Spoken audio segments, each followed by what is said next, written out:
ఎవడో చదవాలి పోయేవాడు పోక అనవసరమైన కామెంట్స్ అని చేసుకుంటూ నేను వ్యక్తిగతంగా నేను ఎవరు మాట్లాడలేదు. ఏ పార్టీలో ఉన్నా కూడా ఇంతవరకు మన రాజకీయ చరిత్రలో వ్యక్తిగతంగా నేను ఎవరిని మాట్లాడాను.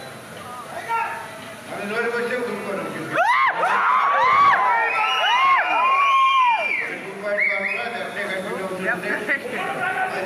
అదేవిధంగా మీరు కూడా బాధ్యత ఇప్పుడు సొసైటీ చాలా సంతోషం.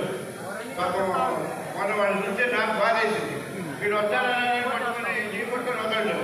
వస్తానంటే పోతానంటే లేకపోతే అది బాధ వేసింది. కానీ అంతకంటే బాధాకరమైనటువంటి మాటలు మాట్లాడండి అందుకని కొంత ప్రెస్ కాన్ఫరెన్స్ పెట్టి దానివల్ల ఇప్పుడు దాకా అయిపోయింది.